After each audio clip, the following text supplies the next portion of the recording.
Bago tayo magsimula sa ating istorya, ay i-comment mo naman kung taga saan ka at anong oras ka nanonood ngayon. Noong unang nakilala ng mga tao sa kanilang subdivision sa Antipolo si Soraya Ledesma, iisa lang ang impresyon ng karamihan sa kanya.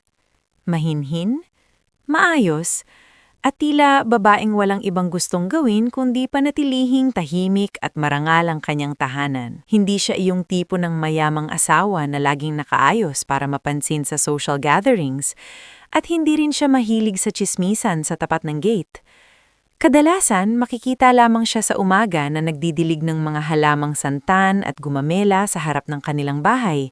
O kaya na may bitbit ang isang maliit na listahan habang tinitignan ng mga pangangailangan ng kusina at ng mga tauhan sa garahe. Pero ang hindi alam ng marami, malayo ang nilakbay ni Soraya bago niya narating ang buhay na iyon. Bago siya naging asawa ni Leandro Ledesma, isa lang siyang accounting assistant sa isang maliit na construction supply office sa Cubao. Galing siya sa simpleng pamilya sa Lucban, Quezon. Ang ama niyang si Roman ay dating jeepney driver na madalas magkasakit, habang ang ina niyang si Aling Mercy ay tumatanggap ng labada at pananahi para lang maitawid silang magkakapatid. Bata pa lang si Soraya, sanay na siya sa pagtitipid, sa pag-ayos ng budget at sa pagtitimpi. Hindi siya pinalaking reklamador. Sa halip, pinalaki siyang matiisin, anak. Madalas sabihin noon ng kanyang ina habang magkatabing nagtutupi ng damit. Hindi lahat ng marunong magtiis ay mahina. Minsan, sila pa nga ang pinakamatitibay. Dala ni Soraya ang mga salitang iyon hanggang sa kanyang pagtanda. Nakilala niya si Leandro sa panahong halos hindi na siya umuuwi ng maaga dahil sa dami ng overtime. Si Leandro noon ay hindi pa ganun kalaki ang negosyo, pero mabilis nang lumalawak ang pangalan sa larangan ng small to mid-sized contracting. Hindi siya maingay. Hindi siya mahilig magpasikat. Sa unang tingin, hindi mo iisiping mayaman. Pero sa paraan ng pananalita nito sa mga tao, magalang sa guard, mahinahon sa supplier at patas sa trabahador, halatang may lalim ang pagkatao. Una silang nag-usap nang minsang magkaroon ng discrepancy sa billing statement ng isa sa mga project site. "Excuse me," sabi ni Soraya noon, hawak ang folder at nakakunot ang noo. "May mali po sa quantities na pinadala sa ledger. Baka gusto niyong matignan muna bago mapirmahan," napatingin si Leandro sa kanya. "Kayo ang nakapansin?" "Opo. Kung hindi ito maitama, baka lumaki ang variance sa inventory." Tinitigan siya ni Leandro ng ilang segundo bago bahagyang ngumiti. "Mabuti na lang pala at hindi kayo tamad magbasa." Hindi napangiti si Soraya. "Trabaho ko po ito." Mula roon, dahan-dahan silang nagkalapit. Walang bigla ang ligawan, walang engranding panunuyo. Mas nauna ang pagkaibigan, mas nauna ang pagrespeto. At nang kalaunan ay ligawan na nga ang naging takbo, iyon ang klase ng pag-ibig na hindi puro matatamis na salita, kundi binuo ng consistency. Hatid sundo kapag umuulan, tahimik na kape sa pantry pagkatapos ng overtime, at mga usapang pangarap habang nakatingin sa maingay na kalsada ng lungsod. Nagbago ang buhay ni Soraya nang pakasalan siya ni Leandro makalipas ang ilang taon. Ngunit kahit lumipat siya sa malaking bahay sa Antipolo, hindi niya iniwan ang dating sarili. Siya pa rin ang babaeng marunong magtimpla ng kape para sa driver, bumabati sa mga construction worker ng mister, at marunong makinig kapag may problema ang kasambahay. Iyon marahil ang dahilan kung bakit mahal siya ng mga ordinaryong taong nakapaligid sa kanila. "Ma'am Soraya, ito pong resibo sa feeds ng mga aso na ilagay ko na sa envelope," sabi ni Bong Enriquez, ang matagal ng driver at katiwala ni Leandro isang hapon habang nasa garahe sila. "Sige Bong, salamat. Pakibigay na rin mamaya kay sir kapag tapos na siya sa tawag," sabi niya. "Ma'am Soraya," bahagyang nag-atubili si Bong. "Pasensya na po kung napapansin ko minsan pero parang hindi kayo gusto ng pamilya ni sir." Huminto si Soraya sa pag-aayos ng listahan. Hindi agad siyang nagsalita. Pagkaraan ng ilang sandali, marahan siyang ngumiti. "Hindi naman kailangang gusto ako ng lahat, Bong. Ang mahalaga, maayos nating pakikitunguhan sila." Ngunit kahit iyon ang palagi niyang sinasabi, alam niyang hindi simpleng hindi lang siya gusto ng pamilya ng kanyang asawa. May mas malalim doon. May matagal ng lamig na hindi maipaliwanag sa harap, pero ramdam na ramdam sa bawat salitang may patama, sa bawat tinging minamaliit siya, at sa bawat pagkakataong ipinararamdam sa kanya na hindi siya tunay na kabilang sa angkan ng mga Ledesma, lalo na mula sa biyenan niyang si Doña Celestina Ledesma. Si Doña Celestina ay babaeng sanay masunod, palaging maayos ang bihis, palaging mataas ang noo, at palaging may kasamang paniniwalang mas alam niya ang nararapat para sa kanyang anak kaysa sa kahit sino. Sa umpisa pa lang ng pagsasama ni Soraya at Leandro, hindi na nito ikinubli ang pagdududa. Leandro?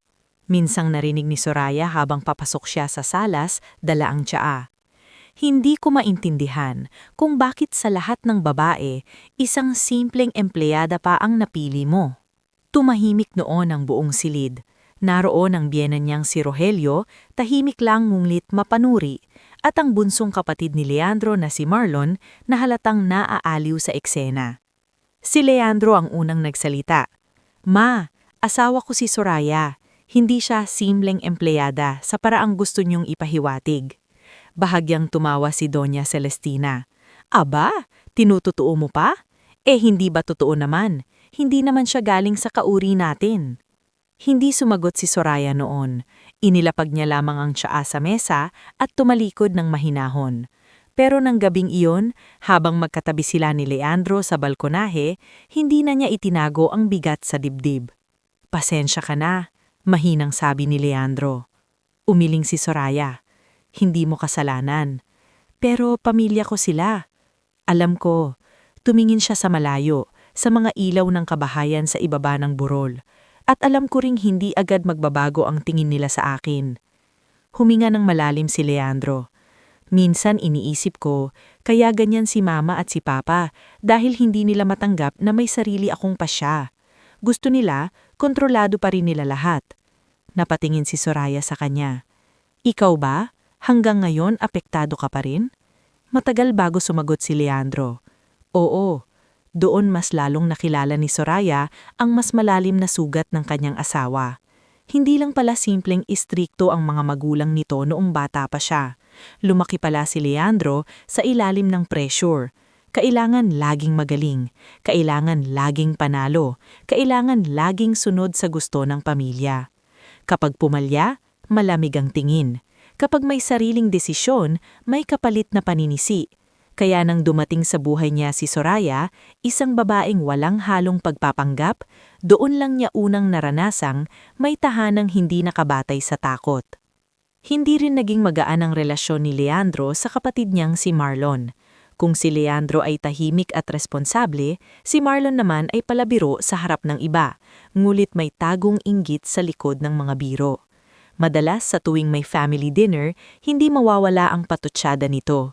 "Kuya, ang swerte mo talaga," sabi minsan ni Marlon habang hinihiwa ang steak. "Mula sa ledger, napunta sa mansyon. Ayos din, no? Effective ang pag-ibig." Tumigil sa pag-inom si Soraya, ngulit bago pa siya makasalita, ay si Leandro na ang sumagot. "Marlon, kung wala kang matinong sasabihin, manahimik ka." Tumaas lang ang kilay ni Marlon. "Nagbibiro lang ako." Pero lahat sa mesa ay alam na hindi iyon biro. Sa kabila ng lahat, pinili pa rin ni Soraya na panatilihing maayos ang bahay at buhay nilang mag-asawa. Naging sandalan niya sa mga panahong iyon ang ilang tao sa paligid nila. Si Tess Magsino, matalik niyang kaibigan mula kolehiyo, ay madalas bumisita kapag alam nitong may pinagdaraanan siya. "Soraya, hindi ka pwedeng puro intindi," sabi ni Tess isang hapon habang magkasama silang umiinom ng salabat sa kusina. "Mabait ka, oo, pero huwag mong hayaang apakan ka." "Hindi ko naman hinahayaang apakan ako. Pinipili ko lang ang laban na papasukin ko." Nabuntong hininga si Tess. "Yan ang hirap sa'yo. Kahit may dahilan ka para magalit, nauuna pa rin ang bait mo." "Hindi bait to, Tess. Pagod lang ako sa gulo." Bukod kay Tess, malaki rin ang papel ng kapitbahay nilang si Belen, isang biyudang madaldal ngunit totoong may malasakit. Tuwing umaga, kapag nagdidilig si Soraya, madalas lumalapit si Belen sa gate. "Ay nako, hiha!" sabi nito minsan. "Huwag kang papayag na kainin ka ng lungkot. Ang ganda-ganda ng umaga, oh." Napangiti si Soraya. Kayo talaga, Aling Belen, parang laging may energy. Kasi wala tayong choice. Pag pinili nating malugmok, tayo rin ang talo. Ang mga simpleng linyang iyon ang unti-unting nagiging una ni Soraya sa loob ng kanyang tahimik na pakikibaka. Samantala, si Leandro ay lalong naging mailap sa sariling pamilya. Hindi dahil wala na siyang pakialam, kundi dahil mas lalo niyang nakikita ang ugaling matagal na niyang sinusubukang takasan. Sa negosyo, maayos siya. Magaling, matatag. Pero sa usaking pamilya, para siyang batang muling bumabalik sa bahay na hindi kailanman naging ligtas para sa kanya. Isang gabi, nadatna ni Soraya ang asawa sa study room, tahimik na nakatingin sa ilang dokumento. Hindi karaniwang pagod ang nasa mukha nito, may halong bigat at pag-iisip. May problema ba? Tanong ni Soraya habang lumalapit. Tinakpan muna ni Leandro ang ilang papeles bago siya sumandal sa upuan. Wala naman, trabaho lang. Hindi agad naniwala si Soraya. Leandro?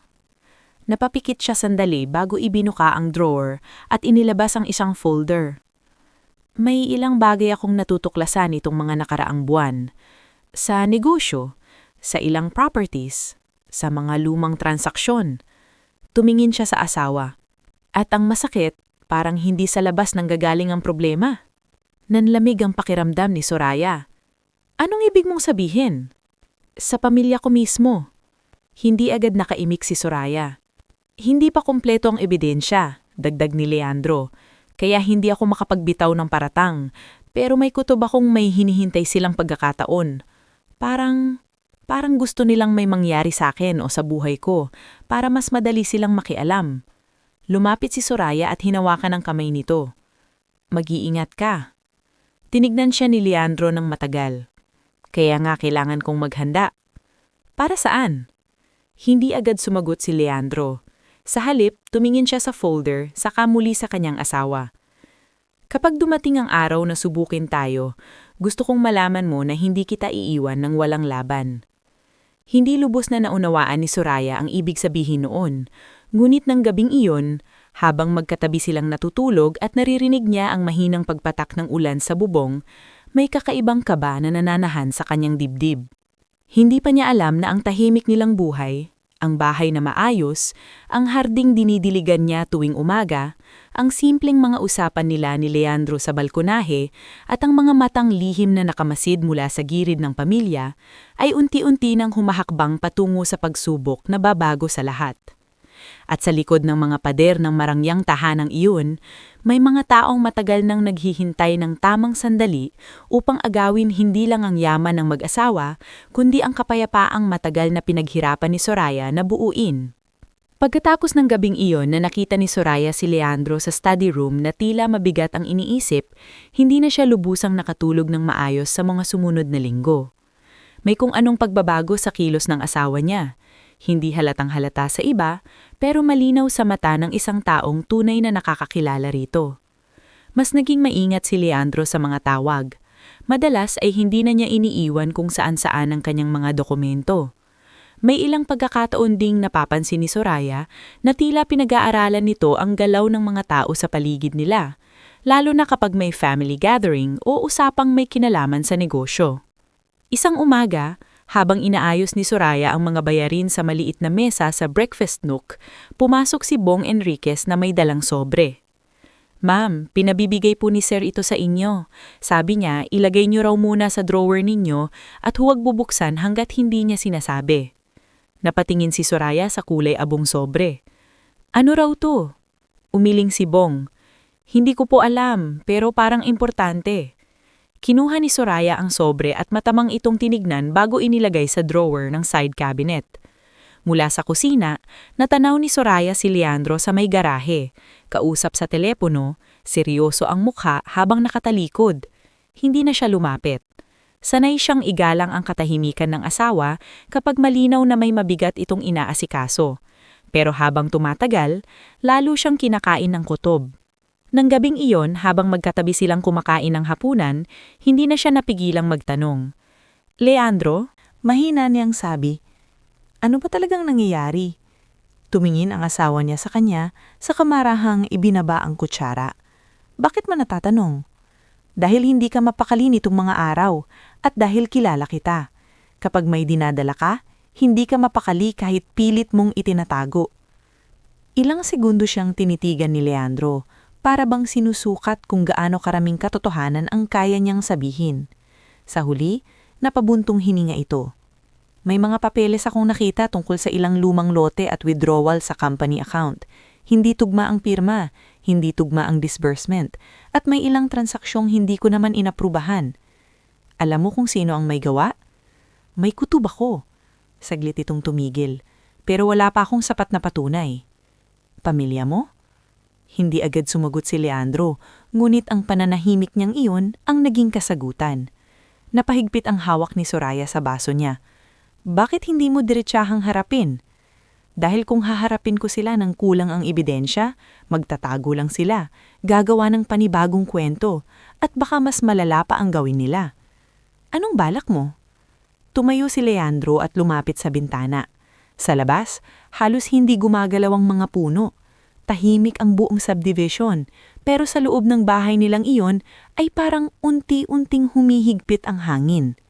Subukan sila, mahina niyang sabi. Hindi agad naintindihan ni Soraya. Anong ibig mong sabihin? Lumingon si Leandro. May mga tao kasing hindi lumalabas ang totoo hanggat hindi nila iniisip na wala ka ng kapangyarihan. Kinabahan si Soraya sa paraan ng pagkakasabi nito. Leandro, wag mong sabihing... Huwag ka munang matakot, mabilis nitong dugtong. Wala pa naman, pinag-iisipan to pa. Pero kahit hindi pa buo ang plano sa gabing iyon, doon nagsimula ang takbo ng mga pangyayari na hindi na kayang pigilan ni Soraya. Sa mga sumunod na araw, may ilang beses na umalis si Leandro papuntang Batangas upang tingnan ang isang project site na matagal na nilang minamanmanan. Kasama niya kung minsan si Bong at kung minsan na mag-isa siyang bumiyahe. Ayon sa kanya, may mga delivery receipts at dokumentong kailangang ikumpara mismo sa site records. Hindi na kinwestiyon ni Soraya, ngunit bawat alis nito ay may kasamang pangamba. Isang hapon, dumaan si Tess Magsino sa bahay at nadatnan si Soraya sa hardin, tulala habang hawak ang hose. Hoy, sabi ni Tess, marahang kinuha ang hose sa kamay niya. Lulunodin mayata ang santan ninyo. Parang sakalang natauhan si Soraya. Ay, oo nga. Sinipat siya ni Tess. Anong problema? Umupo si Soraya sa garden bench. May mabigat na nangyayari kay Leandro. Alam ko, hindi lang niya sinasabi ng buo. Negosyo? Pamilya niya? Posible ring pera? Mga properties? Napailing si Tess. Hindi talaga titigil ang mga yan. Hindi ko alam, pero pakiramdam ko, may binabalak si Leandro na delikado. Umupo rin si Tess sa tabi niya. Sabihin mo sa kanya na mag-ingat. Minsan sa sobrang gustong ilantad ang mali, sila mismo ang napapahamak. Tumanggo si Soraya.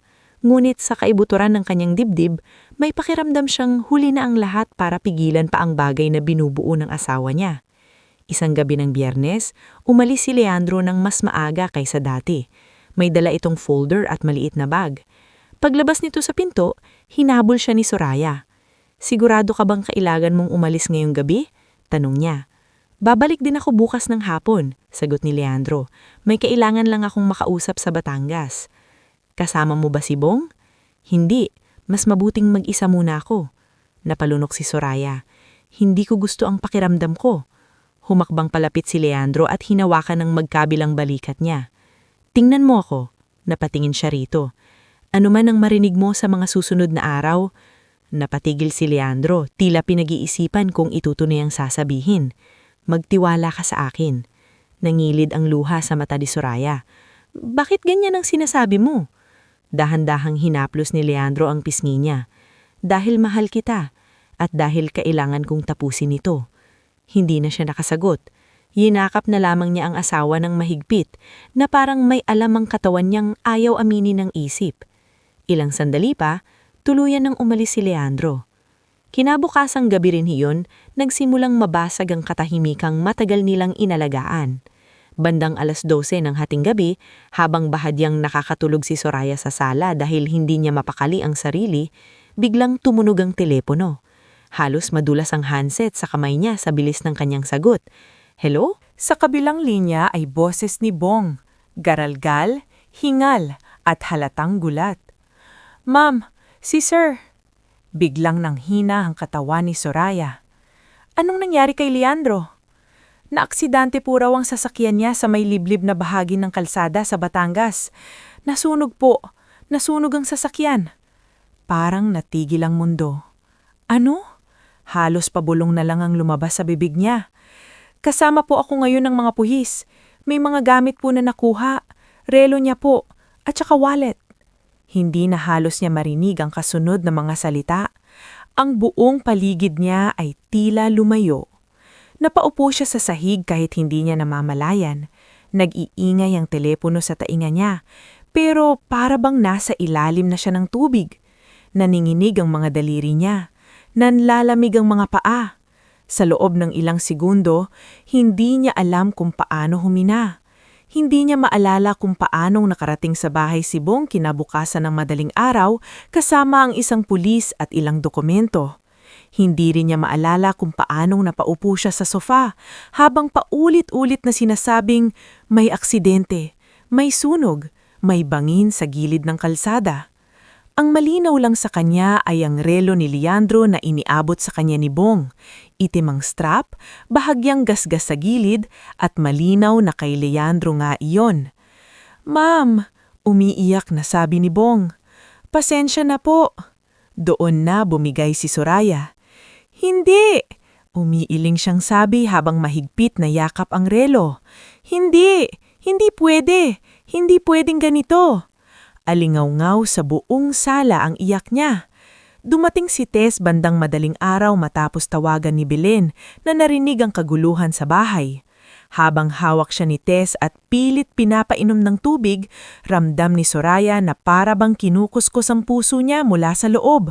Ngunit ang pinakamatinding pagkabigla ay hindi doon nagtapos. Bandang 10:00 ng umaga, habang nagkakagulo sa bahay ang ilang tauhan at may mga nagsisimulang tumawag na kakilala ng negosyo, dumating si attorney Nicanor Villaseñor. Hindi ito dumaan sa karaniwang pakikiramay. Pagpasok pa lang sa bahay ay hinanap agad siya nito. "Mrs. Ledesma, maaari ba kitang makausap ng sarilinan?" Mariin nitong sabi.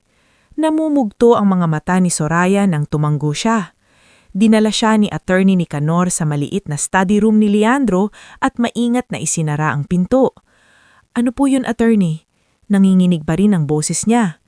Ilang sandaling natahimik ang abogado, saka nagsalita sa mababang tono. "Kailangan mong magpakatatag sa sasabihin ko." Halos mawalan na ng kulay ang mukha ni Soraya. "May mas masama pa bang balita kaysa sa pagkamatay ng asawa ko?" Tumingin ng diretso si attorney Nicanor sa kanya. "Buhay si Leandro." Napatayo si Soraya sa pagkakaupo. "Ano?" "Buhay siya," ulit nito. "Ang aksidente ay bahagi ng planong matagal na namin inihanda. Hindi ko ito sasabihin hanggat hindi dumarating ang mismong araw, pero dumating na tayo roon." Natigilan si Soraya. Hindi niya alam kung dapat siyang magalit, umiyak, sumigaw, o maniwala. Hindi ako naniniwala. May dahilan kung bakit kailangan namin itong gawin." Inilabas ni attorney Nicanor ang isang maliit na sealed note. "Ito ang sulat ni Leandro para sa'yo." Naninginig ang kamay ni Soraya habang binubuksan ang sulat. "Soraya, patawarin mo ko kung ito ang paraan. Alam kong masasaktan ka, pero kung hindi ko ito gagawin, hindi lalabas ang totoo. May mga taong naghihintay lamang sa pagkawala ko. Kailangan kong makita hanggang saan ang kaya nilang gawin kapag akala nila wala na ako. Taning ikaw, ako, attorney Nicanor at si Bong ang makakaalam ng totoo. Pakiusap, tiisin mo muna. Magtiwala ka sa akin gaya ng hiniling ko kagabi." Pagkabasa niya niyon, bigla siyang napahagulgol. Halo ng ginhawa at galit, takot at pangungulila. Buhay si Leandro, ngulit pinili nitong ilubog siya sa impyernong iyon nang walang babala. "Nasaan siya?" iyak niyang tanong. Ligtas siya sa isang lugar na hindi pwedeng malaman ng ninunman sa ngayon. Pansamantala siyang mananatiling nakatabo habang nioobserbahan natin ang kilos ng pamilya niya at ng mga taong sangkot sa mga anomalya. Paano niyang nagawang hayaan akong isipin na patay siya? Dahil ikaw ang taning taong mapagkakatiwalaan niyang hindi magpapahalata kapag nalaman mo ang totoo. Sagot ni Attorney Nicanor. At dahil alam niyang kapag hindi ka nasaktan ng totoo, hindi rin magiging totoo ang reaksyon ng iba. Napapikit si Soraya habang patuloy ang pagtulo ng luha. Sa loob niya, may bahaging gustong magwala, ngunit may mas malaking bahagi ang nakakaunawa sa lalim ng takot at pag-iingat ni Leandro nitong mga nakaraang buwan. Hindi pa siya nakakahinga ng maayos nang biglang may marinig silang malalakas na boses mula sa sala. "Nasaan si Soraya?" Matinis at galit na boses ni Doña Celestina. Nagkatinginan sina Soraya at Attorney Nicanor. Iyan na sila. Mahina nitong sabi. Paglabas ni Soraya sa study room, bumungad agad sa kanya sina Doña Celestina, Rogelio at Marlon. Wala pang isang buong araw mula nang kumalat ang balita ng aksidente, ngunit ang hitsura ng biyena niya ay hindi larawan ng isang inang wasak sa pagdadalamhati. Sa halip, tila pulo ito ng pagmamadali at pag-angkin. "Sa wakas," sabi ni Doña Celestina, taas noo. "Kailangan nating pag-usapan ang mga naiwan ni Leandro." Napatitig lang si Soraya, namumula pa ang mga mata. Sumabat si Marlon habang palakad-lakad sa sala. "Kuya's house, vehicles, pati company files, dapat ma-secure agad, baka kung ano pa ang mangyari." "Anong ibig mong sabihin?" Mahina ngunit matigas na tanong ni Soraya. Rogelia ang nagsalita sa unang pagkakataon. "Praktikal lang kami. Pamilya kami ni Leandro. Hindi pwedeng magulo ang properties." Nakita ni Soraya sa gilid ng pinto ang pagdating pa ni Rowena Marquez, ang tusong pinsan ni Marlon na madalas dumikit sa pamilyang Ledesma tuwing may pera o pabor na maamoy. Nakatayo ito sa may hagdan, tahimik ngunit halatang nakikinig. Tumalim ang tingin ni Doña Celestina kay Soraya. "At para wala ng paligoy-ligoy, akin na ang bahay at kotse na iniwan ng anak namin." Sa puntong iyon, tila tumigil ang lahat ng tunog sa loob ng sala. Maging si Tess, na kararating lang mula sa kusina, ay napatitig sa eksena.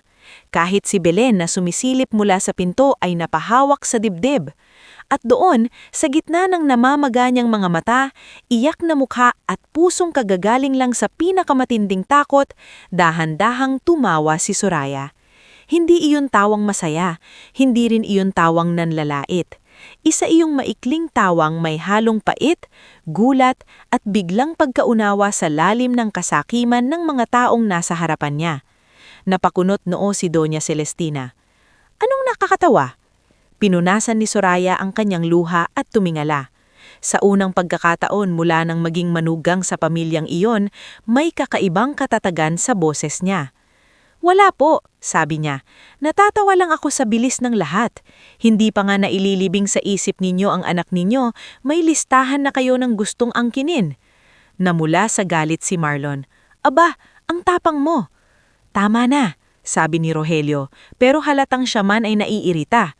Lumapit pa si Doña Celestina kay Soraya. "Bilang ina ni Leandro, may karapatan akong tiyaking mapupunta sa tamang kamay ang mga ari-arian niya."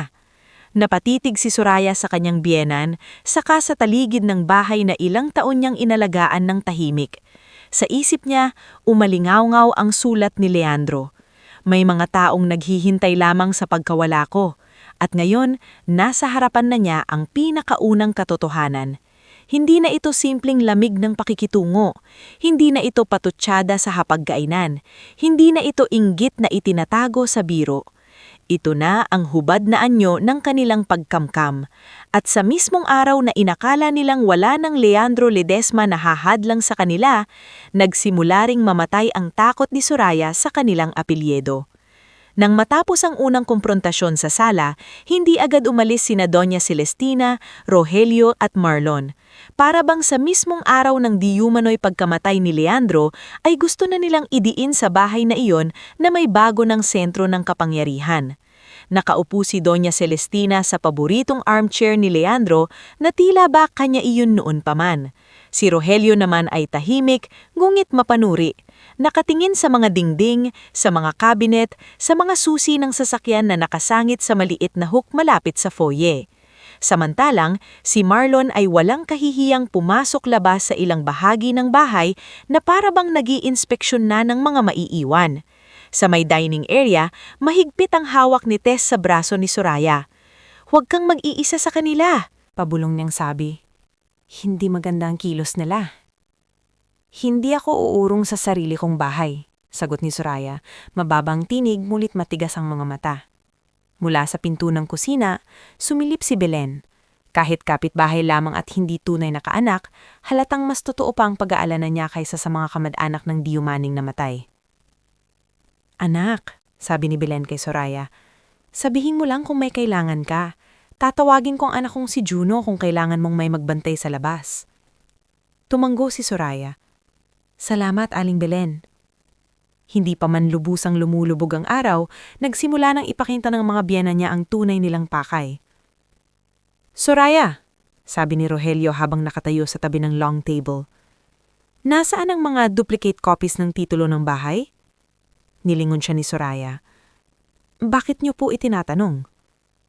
"Para ma-secure. Natural lang iyon." "Natural din po ba na sa unang araw ng pagdadalamhati ay titulo agad ang hanapin?" Biglang sumingit si Marlon. "Ate, huwag mo nang gawing issue.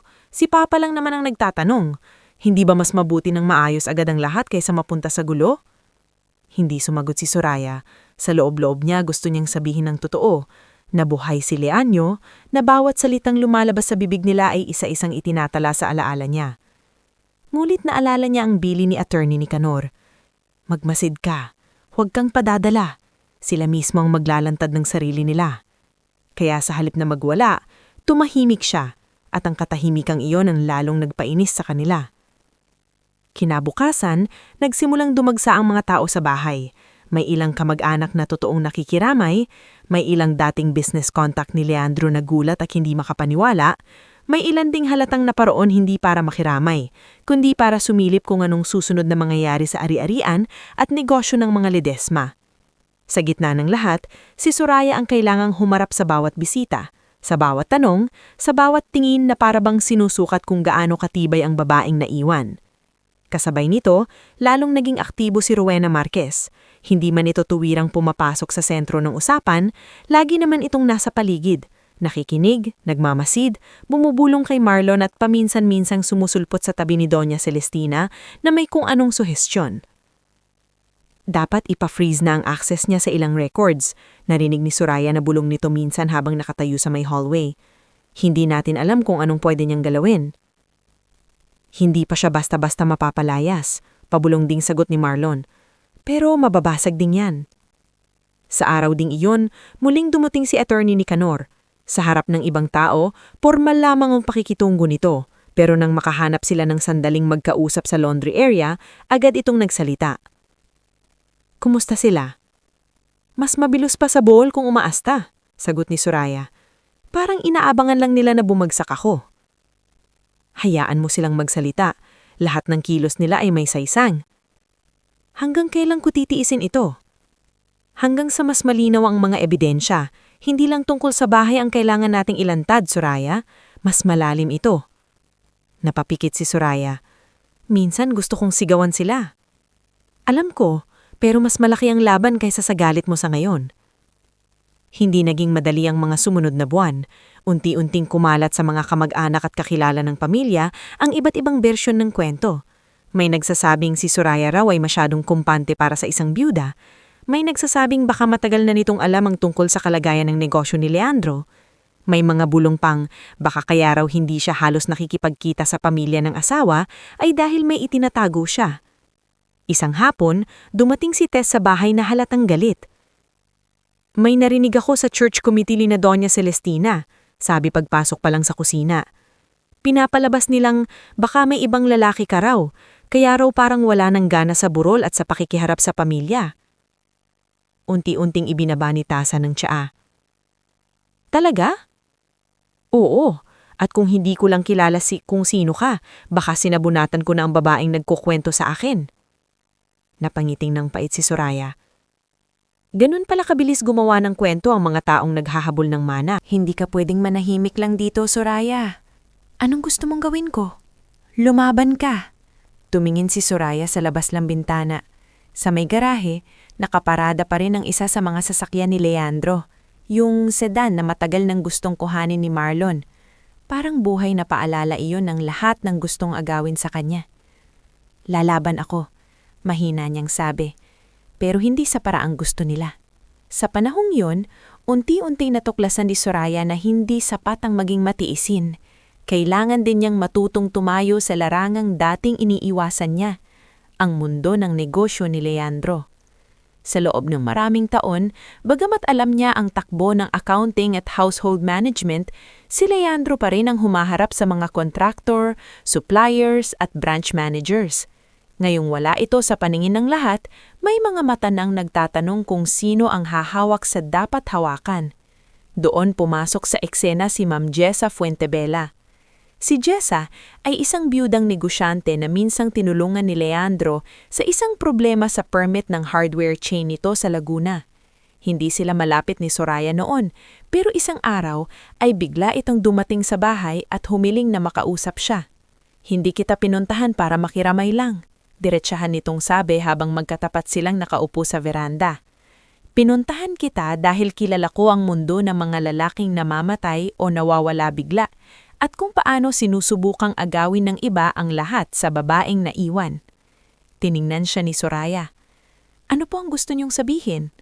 Na kung hindi ka gagalaw, kakainin ka nilang buhay. Hindi dahil mahina ka, kundi dahil gusto nilang manatili kang walang alam. Tahimik na nakinig si Soraya. May branch si Leandro sa Community Hardware sa Teresa, hindi ba? Tanong ni Jessa. Opo. Sino ang tumitingin doon ngayon? Temporary lang ang manager, si Edwin. Umiling si Jessa. Hindi sapat ang temporary. Kailangan mong magpakita roon. Kailangan ng mga tao na may nakikita silang matibay na lider. Kahit hindi mo pa alam lahat, mas mabuti nang nandoon ka kaysa hayaang ibang tao ang magdikta ng kwento. Sa unang pagkakataon matapos ang sinasabing pagkamatay ni Leandro, may nagsalita kay Soraya hindi bilang kaawa-awang byuda, kundi bilang taong may kakayahang matuto at mamuno. At kahit natatakot siya, may kung anong gumising sa dibdib niya. Makalipas ang 2 araw, nagtungo siya sa Community Hardware Branch sa Teresa kasama si Bong. Halos lahat ng empleyado ay natigilan nang makita siya. Ma'am Soraya, sabi ng cashier na si Lina, halatang hindi alam kung paano siya kakausapin. Nakikiramay po kami. Salamat, sagot ni Soraya. Pero hindi ako naparito para umiyak. Naparito ako para siguraduhing tuloy ang trabaho. Mula sa likod ng counter ay lumabas si Edwin, ang acting manager. Magalang naman ito ngunit halatang kinakabahan. Ma'am, kung gusto niyo po, maaari ko kayong ipaliwanag sa inventory status, current payables at deliveries. Tumanggo si Soraya. Iyan mismo ang gusto kong gawin. Buong maghapon niyang inaral ang branch records, delivery schedules at supplier balances. Sumakit ang ulo niya sa daming kailangang intindihin, pero may kakaibang siglang dulot ang bawat numerong kaya niyang unawain. Para bang sa bawat pahinang nabubuksan niya ay paunti-unti niyang binabawi ang mundong gustong ipagkait sa kanya. Sa paglipas ng mga linggo, paulit-ulit na siyang bumalik sa branch. Nakilala siya ng mga empleyado hindi lang bilang asawa ng may-ari, kundi bilang babaeng marunong ding umintindi ng stocks, cost discrepancies at payroll concerns. Minsan, narinig niyang sinabi ni Lina sa isa pang staff, "Akala ko dati tahimik lang si ma'am. Ang talas pala ng isip." "Mana kay sir?" Biro ng isa. Napangiti si Soraya nang marinig iyon, ngunit sa puso niya, alam niyang hindi lang kay Leandro nanggagaling ang tibay na yon. Matagal na yung naroon, natabunan lang ng tahimik niyang buhay bilang asawa. Hindi lang negosyo ang unti-unti niyang hinahawakan. Isang araw, habang nasa branch siya, may lumapit na matandang lalaking payat at bahagyang kuba. Si Ikin, dating caretaker ng isa sa mga bodega ni Leandro. "Ma'am," sabi nito, palingalinga muna. "May gusto sana akong sabihin, pero baka pwede pong tayo lang." Dinala niya si Iking sa maliit na opisina sa likod. "Ano po yun, Mang Iking?" Nagkamot sa batok ang matanda. May ilang buwan na pong kakaiba ang galaw ni Sir Marlon sa lumang bodega sa Taytay. May mga papeles po siyang kinuha isang gabi. Hindi ko lang po alam kung ano pero may inilipat din siyang ilang kahon ng files. Nanlamig ang batok ni Soraya. Sigurado po kayo? Opo, at may isang beses pa pong may kasama siyang babae. Hindi ko po kilala pero lagi pong naka-high heels at pabango. Agad na pumasok sa isip ni Soraya si Rowena. Bakit ngayon yun lang sinabi? Napayuko ang matanda. Natakot po ako, pero nung mabalitaang namatay si Sir, naisip ko pong baka mas lalong may masamang mangyari. Pag-uwi niya sa bahay ng gabing iyon, tahimik siyang naupo sa study room ni Leandro. Tiningnan niya ang mga lumang folder, ang mesa, ang ilaw na madalas sindihan ng asawa kapag nag-overtime ito sa pagbabasa ng kontrata. Noon, ang kwartong iyon ay parang lugar na tinitignan lang niya mula sa labas. Ngayon, isa na iyong lugar ng paghahanap ng katotohanan. Dumating si Belen na may dalang pagkain kinagabihan at nadatnan siyang tulala. Anak, malumanay nitong sabi, kumain ka muna. Wala po akong gana. Inabutan ka na kita rito ng ilang beses na ganyan. Hindi pwedeng puro laban, wala kang lakas. Napabuntong hininga si Soraya. Parang ang bilis ng pagbabago ng lahat, Aling Belen. Ganon talaga. Minsan, ang buhay, hindi nagpapaalam bago bumaliktad. Hindi ko alam kung kaya ko pa. Umupo si Belen sa tabi niya. Hindi ka sigurado kasi hindi mo pa nakikita ang sarili mong buong lakas. Pero kami, nakikita namin. Ako, si Tess, kahit yung mga tao sa hardware nyo. Huwag mong maliitin ang babaheng kinaya ang pangmamata sa kanya ng maraming taon nang hindi nawawala ang bait. Napatingin si Soraya sa kanya. Paano kung hindi sapat ang bait? Dagdagan mo ng tapang. Ang mga salitang iyon ang tumimo sa isip niya. Sa mga sumunod pang buwan, hindi man nawala ang paninira sa kanya, hindi na siya ganoon kadaling mabuwal. Kapag may chismis, hindi na siya iiyak agad. Kapag may patutsada si Marlon sa mga meeting tungkol sa kung gaano raw ka-emosyonal ang mga desisyon niya, kaya na niyang tumingin ng diretsyo at sabihing, mas gusto ko ng emosyonal kaysa magnanakaw. Kapag may mapanlait na tingin si Doña Celestina sa kanya sa misa, hindi na siya yumuyuko. Tinitignan niya rin ito ng maayos na para bang sa wakas ay naiintindihan na niya kung sino ang tunay na takot. At sa gitna ng lahat ng ito, nagsimula pa siyang gumawa ng isang bagay na hindi inaasahan ng marami. Sa tulong ni Ma'am Jessa at ng ilang loyal na tauhan ni Leandro, nagtatag siya ng maliit na scholarship fund para sa mga anak ng construction workers na matagal nang nagtatrabaho sa kumpanya. Namabaliw ka na ba? Sabi ni Tess nang una niyang marinig ang plano. Ikaw na nga itong kinakamkam ang buhay, magbibigay ka pa? Ngumiti si Soraya, pagod ngulit malinaw ang isip. Hindi ito para magpasikat, pangarap ito ni Leandro noon. Madalas niya iyong sabihin sa akin na balang araw gusto niyang may matulungan kahit iilan. Tinignan siya ni Tess, then caught herself and laughed through tears.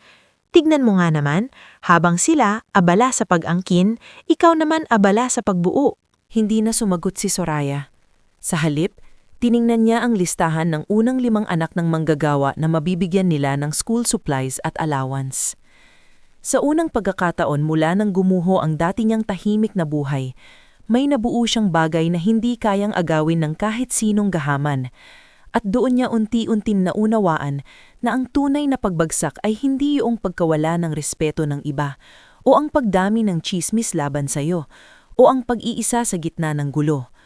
Ang tunay na pagbagsak ay kapag pinaniwala mo ang sarili mong hanggang doon ka lang. Hindi niya hahayaang mangyari iyon.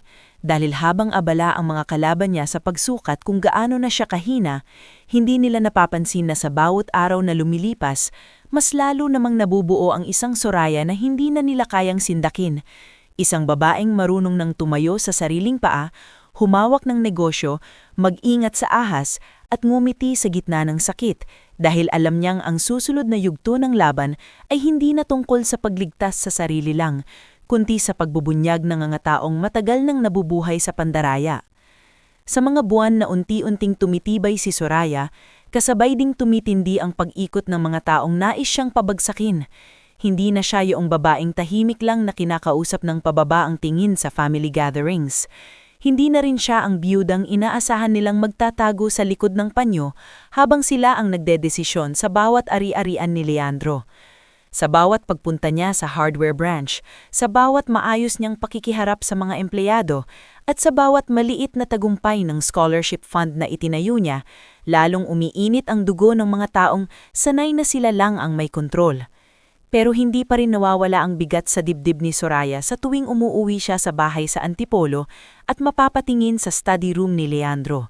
Sa isip ng lahat, patay ang kanyang asawa. Ngunit sa puso niya, buhay ito. Nagtatago, naghihintay ng tamang sandali, at habang tumatagal, lalo niyang nararamdaman ang bigat ng papel na iniwan sa kanya, ang maging mata at lakas sa harap ng mga taong akala'y wala nang makakahadlang sa kanila. Isang gabi, halos mag-alas 9 na, dumating sa bahay si Cora Villarta, ang dating sekretarya ni Leandro. Hindi ito madalas bumisita ng walang abiso, kaya agad naramdaman ni Soraya na may mahalagang dahilan ng pagpunta nito. "Ma'am," sabi ni Cora pagkapasok pa lang sa kusina, halatang kabado, "may kailangan po akong ipakita." Pinaupo siya ni Soraya at pinagtimpla ng mainit na tsaa. Mula sa bag nito ay naglabas si Cora ng ilang photocopies ng delivery receipts, billing summaries at internal memos. "Ano ito?" tanong ni Soraya habang isa-isang tinitignan ng mga papel. "May napansin po ako sa filing cabinet sa old admin office. Nung buhay pa sa paningin ng lahat si Sir Leandro, bihira niyang hayaan si Sir Marlon ang humawak ng supplier payments. Pero nitong huling 2 taon bago ang aksidente, may ilang approvals na dumaan sa pangalan ni Sir kahit hindi naman tugma ang pirma." Nanlamig ang mga daliri ni Soraya sa paghawak sa dokumento. "Peke?" Tumanggo si Cora. "Posible po. At hindi lang iyon. May ilang inventory withdrawal din sa isang bodega sa Taytay. Hindi po sila nakikita sa final report pero lumalabas sa movement log." Agad niyang naalala si Mang Iking at ang mga kahong ililipat ng gabi. Parang may mga piraso ng salamin na biglang nagdudugtong-dugtong sa isip niya. "May iba ka bang alam?" mahinang tanong niya. Nag-alinlangan si Cora bago sumagot. "May isang beses po na narinig ko si Sir Marlon at si Mr. Rogelio sa conference room. Hindi nila ako napansin dahil nasa labas lang ako ng pinto. Ang sabi ni Sir Marlon, kapag tuluyang nang nawala si Kuya sa eksena, luluwag din ang lahat. Akala ko yun galit lang siya. Pero ngayon, hindi na nito natuloy ang sasabihin." Napahigpit ng hawak ni Soraya sa papel. "Salamat, Cora. Hindi mo alam kung gaano ito kahalaga. Kaya ko lang po ito ginagawa dahil alam kong mabuting tao si Sir at alam kong hindi niya gugustuhing malihis ang lahat ng pinaghirapan niya." Nang gabing iyon, agad na ipinadala ni Soraya ang scanned copies kay Attorney Nicanor gamit ang isang secured email na siya lang ang tinuruan nitong gamitin. Makalipas ang ilang oras, tumawag ito. "Lumalaki na ang hawak natin," sabi ng abogado sa telepono. "Pero kailangan pa natin ng mas direktang patunay na sila mismo ang gumawa at hindi lang nag-benefit." "Paano tayo makakakuha nun?" "Hintayin mong gumalaw sila ng mas kampante. At malamang hindi na magtatagal yon." Tama nga si Attorney Nicanor. Makalipas ang ilang linggo, nagsimulang magkaroon ng problema ang isa sa mga pangunahing supplier ng community hardware branch. Biglang may tumawag upang sabihing may delayed payment umano ang kumpanya, gayong sa records ni Soraya ay bayad na iyon 2 linggo pa lang ang nakalipas. Nagtaka siya. Agad niyang ipinatawag si Edwin at si Lina sa maliit na office. "Pakita niyo sa akin lahat ng resibo ng bayad sa RGH Steel Supplies," sabi niya. Ilang minuto silang naghalongkat ng records. Nang lumabas ang voucher copy, malinaw na may pirma si Leandro sa approval line, isang pirma na alam ni Soraya na peke. "Hindi ito pirma ng asawa ko," mariin niyang sabi. Nagkatinginan sina Edwin at Lina. "Ma'am, ito po ang ipinasa ng main office dati." Tumanggo si Soraya.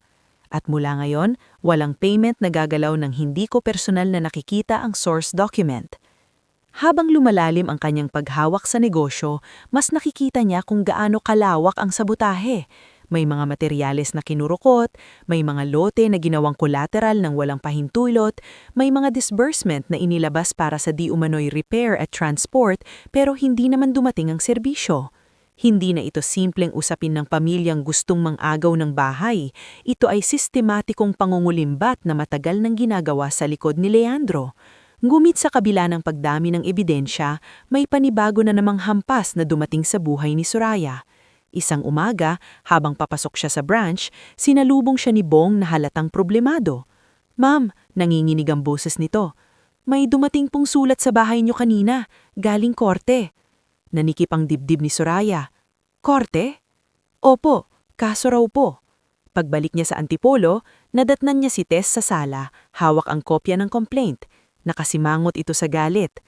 "Ang kapal ng mukha nila," sabi ni Tess.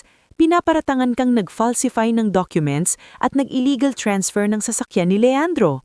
Parang tumigas ang panga ni Soraya. Sino ang naghain? Si Rowena, pero malinaw naman na may nagtutulak sa likod niya. Hindi na kinailangang panghulaan ni Soraya kung sino. Masyadong pamilyar ang amoy ng plano. Masyadong halatang galit na ang kabilang kampo sa unti-unti niyang pagbangon. Pagdating ni Attorney Nicanor kinahapunan, agad silang nagkulong sa study room. "Inaasahan ko na ito," sabi nito. "Kapag hindi kanila kayang sirain sa chismis, idadaan nila sa kaso." May laban ba sila? Mababa kung tutuusin, pero hindi iyan ang layunin. Ang totoong gusto nila ay guluhin ka, takutin ka, at palabasin ka hinahinala ka sa paningin ng ibang tao sa negosyo. Napaupo si Soraya at napahawak sa sentido. Pagod na ako." Umupo sa tapat niya si Attorney Nicanor. "Alam ko, pero pakinggan mo ako.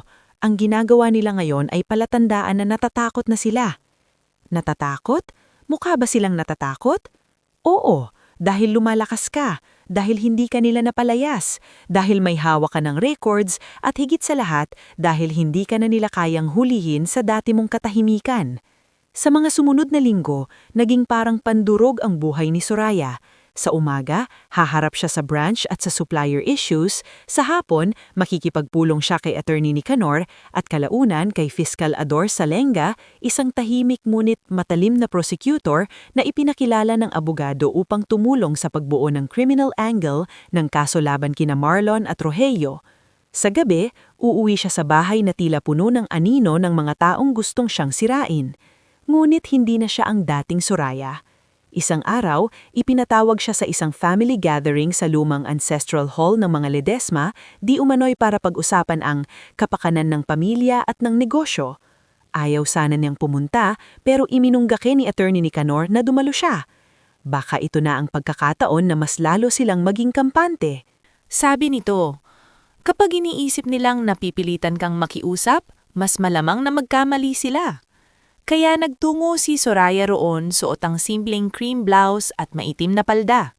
Hindi bilang takot na byuda, kundi bilang babaeng alam na may katotohanan siyang dala. Pagpasok pa lang niya sa hall, naroon na sina Doña Celestina, Rogelio, Marlon at Rowena. Naroroon din ang ilang kamag-anak na sina Lilet, Tirso, Annabel at Percy, mga taong bihirang makialam noon, ngunit ngayoy halatang gusto ring malaman kung saan kakampi ang hangin. "Ayan na siya," sabi ni Rowena na may ngising hindi abot sa mata. Umupo si Soraya sa dulo ng mahabang mesa. Tahimik lang siya. Si Doña Celestina ang unang nagsalita. "Tinawag ka namin dito dahil napapahiya na ang pangalan ng pamilya. Sa halip na magdalamhati ka ng maayos kung ano-anong desisyon ang ginagawa mo sa negosyo." "Anong desisyon po ang tinutukoy ninyo?" Kalmadong tanong ni Soraya. "Ang pakikialam mo sa branches," singit ni Marlon. "Hindi mo naman linya iyan, lalo mo lang ginugulo." Tiningnan siya ni Soraya. "Mas magulo ang negosyo noong hindi ko pa tinitingnan." Namula si Marlon. "Anong ibig niyong sabihin?" Sa pagkakataong iyon, nagsalita si Rogelio, mabigat ang boses. "Maging maingat ka sa paratang." Napatingin si Soraya sa isa't isa sa kanila. Kung dati ay nanginginig ang sikmura niya sa ganitong tagpo, ngayon ay may kakaibang linaw ang isip niya. "Maging maingat din po sana kayo sa pagnanakaw," sabi niya. Napabagsak si Lilet sa upuan sa gulat. "Nako! Ano?" sigaw ni Marlon habang nakatayo. "Pinaparatangan mo kami?" "Hindi ko kayo pinaparatangan ng walang basihan," sagot ni Soraya. Inilabas niya mula sa bag ang ilang folder. May photocopies ako ng delivery receipts na peke ang pirma ni Leandro. May movement logs ng bodega sa Taytay na may mga kahong inilabas ng gabi. May supplier discrepancies na nag-ugat sa approvals na hindi niya ginawa. At may testimonya ng mga taong nakakita sa inyo. Natahimik ang buong bulwagan. Si Rowena ang unang bumawi. Puro papel lang iyan. Kaya kong gumawa rin yan. Tumitig si Soraya sa kanya. Oo, alam kong kaya mo. Namula si Rowena. Biglang tumayo si Doña Celestina nanginginig sa galit. Wala kang utang na ulo. Kinalinga ka ng pamilya namin tapos ganito ang ibabalik mo? Ngumiti ng mapait si Soraya.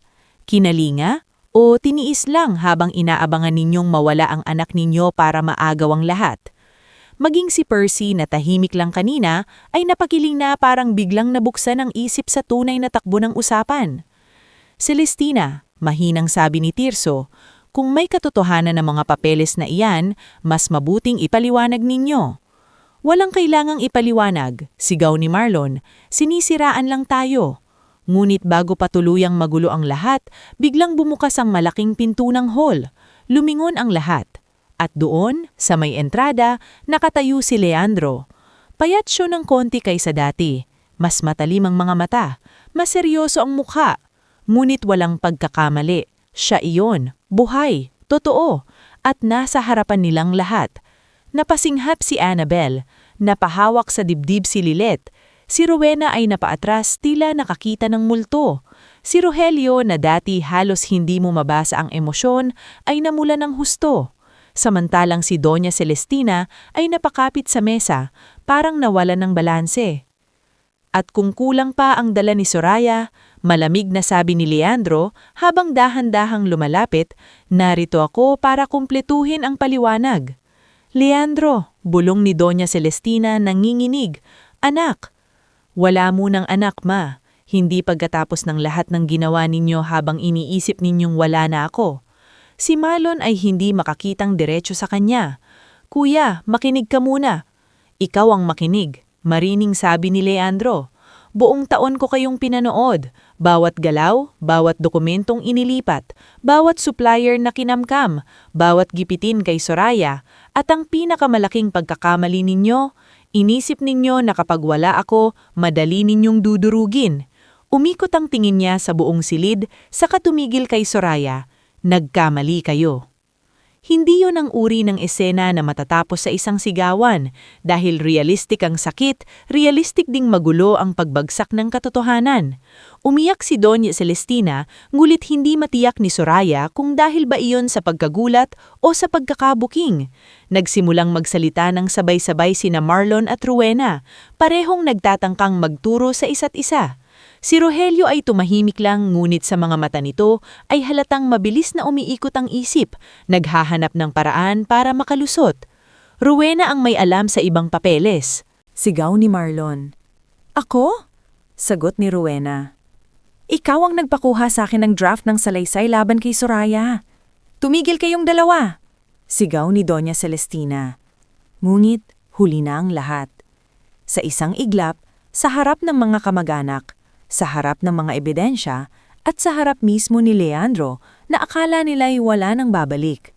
Nabiyak ang pakitaang taong disiplina ng pamilyang Ledesma. At sa gitna ng lahat ng iyon, tahimik lang na tumayo si Soraya. Hindi na siya ang babaeng unang tumawa sa sala habang sinasabihang angkinin na ang bahay at kotse. Hindi na siya ang biyudang tahimik na minamaliit sa likod ng panyo. Sa sandaling iyon, siya ang buhay na patunay na ang pinakamatibay na tao sa isang laban ay hindi laging iyong pinakamalakas sumigaw, kundi iyong marunong maghintay, magtiis, mag-ipon ng katotohanan at tumayo sa tamang oras nang hindi nanginginig. At ngayon na bumagsak na ang unang pader ng kasinungalingan, alam ni Soraya na hindi pa doon nagtatapos ang laban. Dahil ang susunod ay hindi na lamang tungkol sa hiya ng pamilya, kundi sa batas, katarungan, at sa tunay na kabayaran ng lahat ng ginawa nila. Pagkatapos ng gabing iyon sa lumang ancestral hall ng mga Ledesma, walang sino man sa mga naroroon ang nakauwi ng pareho pa rin ng bigat ng loob na dala nila sa pagpasok. Para sa ilan, lalo na kina Lilet, Tirso, Annabel at Percy, ang muling pagharap ni Leandro ay parang malakas na sampal sa isang pamilyang matagal nang sanay na tabunan ng kasalanan sa pamamagitan ng apelido at kayamanan. Para naman kina Doña Celestina, Rogelio, Marlon at Rowena, iyon ang gabi kung kailan tuluyan ng nabasag ang ilosyon na kaya nilang kontrolin ang lahat kapag nawala si Leandro sa eksena. Ngunit para kina Soraya at Leandro, iyon ay simula pa lamang ng pinakamatinding yugto. Dahil matapos mahubaran ng maskara ang mga tunay na magnanakaw, hindi ibig sabihin noon ay tapos na ang sugat. Ang totoo, doon pa lamang nagsisimula ang pagdagaanan nilang mag-asawa bilang dalawang taong kailangang buuin muli ang tiwala, linisin ang pangalan, at ibalik ang mga nawasak hindi lamang sa negosyo kundi sa loob mismo ng kanilang tahanan. Paglabas nila ng ancestral home ng gabing iyon, hindi agad nakapagsalita si Soraya. Magkatabi silang naglakad ni Leandro palabas, habang sa likod nila ay naririnig pa rin ang magulong boses ni Marlon at Rowena na kapwa nagsisisihan, at ang umiiyak na tinig ni Doña Celestina na paulit-ulit na sinasabing hindi iyon ang gusto niyang mangyari. Sa parking area, huminto si Leandro sa tabilang sasakyan ni Bong. Umikot siya paharap kay Soraya at sa unang pagkakataon matapos ang mahabang panahon ng pagtatago, nakatayo silang dalawa sa iisang liwanag nang wala ng lihim sa pagitan nila. Maliban sa sugat na iniwan ng mga pinili niyang ilihim. Soraya? Mahina niyang sadi. Tinignan siya ni Soraya. Hindi siya umiiyak. Hindi rin siya galit na sumisigaw. Ngunit malinaw sa kanyang mga mata na hindi ganoon kasimple ang lahat. Buhay ka, sabi niya, halos pabulong. Tumanggo si Leandro. Oo. At sa buong panahong ito, habang dinudurog nila ako, habang pinipilit kong tumayo, habang araw-araw kong tinitiis ang pag-aakalang iniwan mo ako sa gitna ng impyerno, napahinto siya, saka huminga ng malalim. Buhay ka.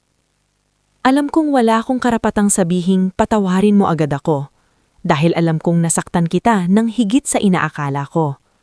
Napailing si Soraya, hindi bilang pagtanggi, kundi bilang pag-amin sa bigat ng lahat. Hindi ko pa kayang sagutin ngayon ang dapat kong maramdaman sa'yo, pero alam ko ang isang bagay. Kung hindi ako lumaban, wala tayong mararating dito. Lumapit ng kaunti si Leandro, at lumaban ka. Higit pa sa kaya kong asahan. Maya-maya, dumating si Attorney Nicanor kasama si Fiscal Ador Salenga. Parehong seryoso ang mga mukha nila, ngunit may bahid ng ginhawa sa paraan ng pagtayo nila. Kailangan nating kumilos agad, habang sariwa pa ang mga komprontasyon, habang hindi pa nakakagawa ng bagong kwento ng kabila, at habang may hawak pa tayong mga dokumento na hindi nila alam na buo na pala ang chain. Tumanggo si Leandro. Handa ako. Napatingin si Fiscal Ador kay Soraya. At kayo, Mrs. Ledesma, marami kayong pagdadaanan kung itutuloy natin ito. Hindi lang ito simpleng family dispute. Posibleng humaba ang kaso, mas lalong dumumi ang paninira, at baka pati kayo ay piliting patahimikin sa iba't ibang paraan. Hindi agad sumagot si Soraya. Sa loob ng maraming buwan, sanay siyang tanungin ang sarili kung kaya pa ba niya.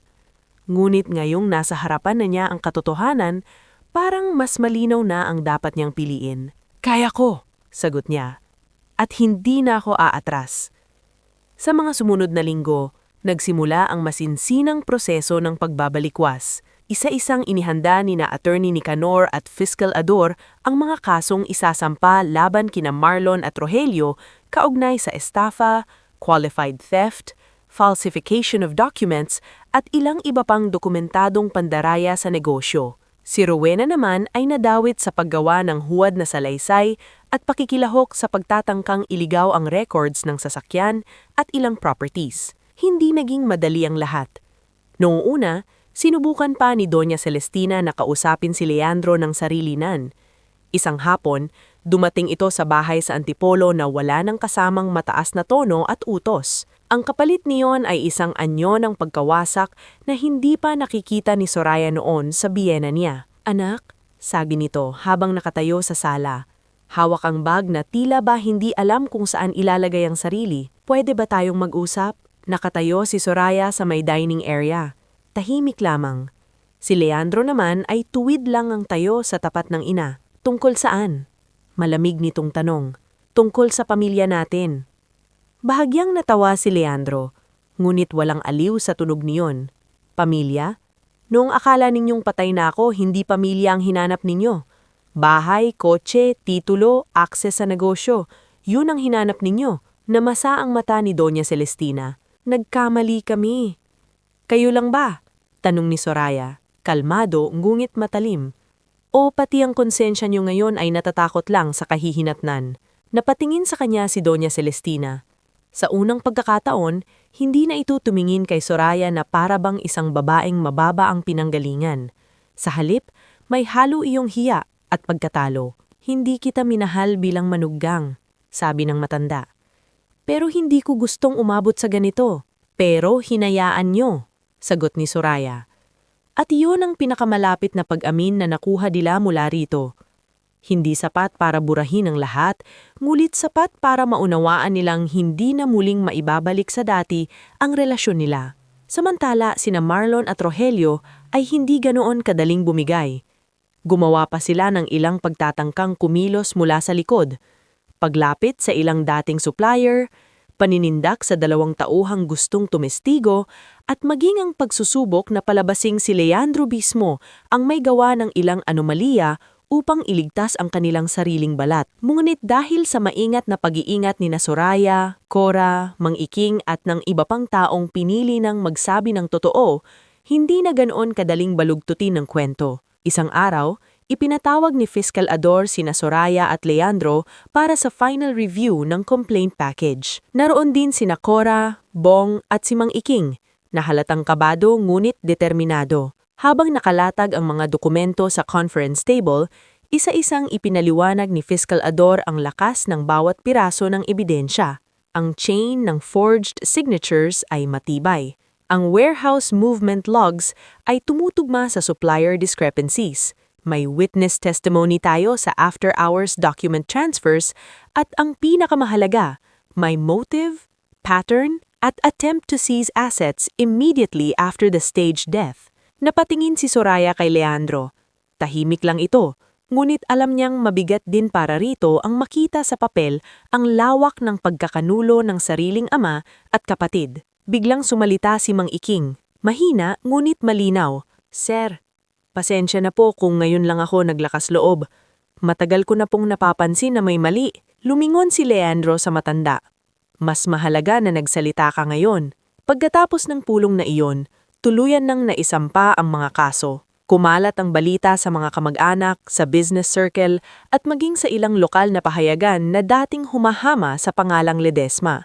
Para sa pamilyang sanay sa magandang reputasyon, isa yung mabigat na pagbagsak. Si Rowena ang unang iniwan ng dating aliado. Mabilis siyang pinagtabuyan ng mga taong dating nakikitawa at nakikisakay sa talas ng dila niya. Kapag tinatanong, puro, "Wala akong alam," ang sagot niya. Ngulit huli na ang lahat. Si Rogelio ay tuluyang naipit sa mga papel na siya mismo ang minsang nagpirmahan nang may kumpiyansang hindi na mabubunyag. Samantalang si Marlon, na dating maangas sa bawat family dinner, ay mistulang nalusaw ang tapang nang humarap sa posibilidad ng tunay na kaparusahan. Sa gitna ng lahat ng ito, pinili ni Soraya at Leandro na huwag nang manatili pa sa bahay sa Antipolo ng matagal. Masyado ng maraming alaala hoon, mga bulong sa sala, mga gabing puno ng pangamba, mga pader na tila nakasaksi sa unti-unting pagsakal ng kanilang kapayapaan. Kaya matapos ayusin ang legal control ng mga assets at mailipat ang ilang importanteng operasyon sa mas malinis na istruktura, napagdesisyonan nilang ibenta ang lumang bahay. Sigurado ka ba? Tanong ni Tess isang hapon habang tinutulungan si Soraya na paghiwa-hiwalayin ang mga lumang gamit sa kusina. Tumanggo si Soraya. Oo, hindi dahil tinatalikuran ko ang mga pinagdaanan ko rito, kundi dahil ayoko ng araw-araw na maalala kung paano ako unti-unting tinuruang matakot sa sarili kong tahanan. May bago na ba kayong lilipatan? Sa silang, sagot ni Soraya. Mas payapa, mas simple, mas malapit sa gusto naming simulan. At tunay ngang nagbago ang takbo ng buhay nila sa bagong tahanan. Hindi iyon mansyon, hindi rin iyon kasing enggrande ng dati. Ngunit bawat pader nito ay pinili nila ng may pagkakaunawaan. Bawat sulok ay walang anino ng panghihimasok ng ibang tao. Sa umaga, maririnig ni Soraya ang huni ng mga ibon sa halip ng mabigat na pakiwamdam ng isang bahay na may nakaambang gulo. Si Leandro naman ay naging mas hands-on sa negosyo, ngunit sa pagkakataong ito ay hindi na sarilingin ng lahat. Kasama na niya si Soraya sa mga pasya, kasama na niya ito sa mga plano, at higit sa lahat, hindi na niya itinatago ang pangamba at pagod na dating tahimik niyang dinadala. Isang gabi, habang magkatabi silang nakaupo sa veranda ng bago nilang bahay, nagsalita si Leandro. "May isang bagay akong matagal nang gustong sabihin sa'yo." Tumingin si Soraya sa kanya. "Akala ko noon, kaya kong protektahan ka sa pamamagitan ng pagtatago sa'yo sa buong plano. Akala ko, mas ligtas ka kapag hindi mo alam lahat." Tahimik lang siyang nakinig. "Pero ang totoo, hindi kita prinotektahan noon. Iniwan kita sa gitna ng unos ng walang sapat na sandata. At kahit nagawa mong tumayo, alam kong may bahagi ako sa sakit na dinaanan mo." Huminga ng malalim si Soraya. "Totoo iyon." Napayuko si Leandro. Ngulit bago pa man siya makapagsalita muli, hinawakan ni Soraya ang kamay niya. "Pero totoo rin na kung hindi dumating ang unos na iyon, hindi ko rin makikilala ang sarili kong lakas. Hindi kita pinapatawad dahil nakalimot ako. Pinapatawad kita dahil ayokong dalhin pa natin ang bigat na iyon sa bagong buhay na binubuo natin." Unti-unting tumingala si Leandro, namumuo ang luha sa mga mata. "Isa pa?" Dagdag ni Soraya na may bahagyang ngiti. "Huwag mo nang uulitin." Napatawa si Leandro sa gitna ng pag-iyak. "Hindi na talaga." Sa paglipas ng mga buwan, mas lumawak ang scholarship program na sinimulan ni Soraya noong panahon ng pinakamadilim niyang laban. Sa tulong ni Tess na tuluyan ang naging partner niya sa pamamahala ng foundation at ni Belen na ginawang operations supervisor sa community support warehouse, mas marami na silang natutulungan. Si Bong ay hindi na lamang driver at katiwala, kundi halos kapamilya na nilang dalawa. Si Cora naman ay naging corporate secretary at isa sa pinakapinagkakatiwalaang katuwang sa negosyo. Maging si Pastor Emil ay muling pumasok sa buhay nila sa isang payapang paraan nang siya ang nagbasbas ng simpleng renewal of vows ni Soraya at Leandro sa bakuran ng bago nilang tahanan. Walang engranding handaan, walang makukulay na ilaw. Tanging iilang taong naging tunay sa kanila sa pinakamadilim na panahon. Sina Tess, Belen, Bong, Cora, Ma'am Jessa at ilang empleyadong matagal nang naging tapat. Habang nakatayo si Soraya sa harap ni Leandro ng araw na iyon, suot ang simpleng damit at walang ibang alahas kundi ang singsing na minsang muntik na walan ng saysay dahil sa dami ng kasinungalingang pumaligid dito, napagtanto niyang hindi pera ang pinakamahalagang bagay na nailigtas nila, hindi bahay, hindi kotse, hindi negosyo, kundi ang kakayahan nilang pumili ng tama kahit masakit. Humarap sa katotohanan kahit nakakahiyang tingnan, at bumuo ng panibagong buhay na hindi na nakatali sa mga pangalan ng mga taong minsang nagtangkang wasakin sila. Ilang linggo matapos ang renewal of vows, ginanap ang unang malaking distribution event ng kanilang foundation sa bagong community hall na ipinagawa nila sa Karatig Barangay. Ipinangalan nila iyon sa isang salitang matagal nang pinanghahawakan ni Soraya kahit wala pa siyang lakas na para sabihin ito ng malakas: panindigan. Naroon ang mga batang eskolar, hawak ang kanilang school kits at bagong sapatos. Naroon din ang ilang construction workers na minsang naging tauhan ni Leandro at nayoy may luha sa mata habang pinagmamasda ng mga anak nila. Sa gilid ng entablado, tahimik na nakatayo si Soraya habang pinagmamasda ng mga bata. Lumapit si Leandro at marahang hinawakan ng kamay niya. "Anong iniisip mo?" tanong nito. Gumiti si Soraya habang nakatingin sa unahan, na ang mga taong gustong kunin ng lahat sa atin, hindi nila alam na habang abala sila sa pag-angkin, may mas mahalagang bagay na nabubuo. "Alin?" Lumingon siya kay Leandro. May kapayapaan na sa mga mata niya na hindi mabibili ng anumang yaman. Tunay na buhay. Dahan-dahang tumanggo si Leandro sa kahinigpitan ng hawak sa kamay niya. Sa pagitan ng mga sigaw noon sa lumang sala, ng mga pekeng pirma sa mga papel, ng mga luha ng panlilinlang at ng mahabang daang tinahak nila tungo sa batas at katotohanan, doon napatunayan ni Soraya at Leandro na may mga pagsubok na hindi dumarating para durugin ng tao, kundi para ilantad kung sino ang sakim, sino ang duwag, at sino ang tunay na may kakayahang magmahal nang hindi kumakapit sa pera o apelyido. At sa huling tingin ni Soraya sa mga batang tumatanggap ng pag-asa sa loob ng community hall, alam niyang ang pinakamatinding sagot niya sa mga taong minsang nagsabing, "Akin na ang bahay at kotse," ay hindi paghihiganti, kundi ang katotohanang siya ang nanatiling nakatayo, siya ang nagkaroon ng payapang tahanan, siya ang bumuo ng kabutihang hindi kayang angkinin ng kahit sino, at siya ang babaeng inakala nilang madaling yurakan, pero sa huli, siya pala ang may pinakamatibay na puso sa kanilang lahat.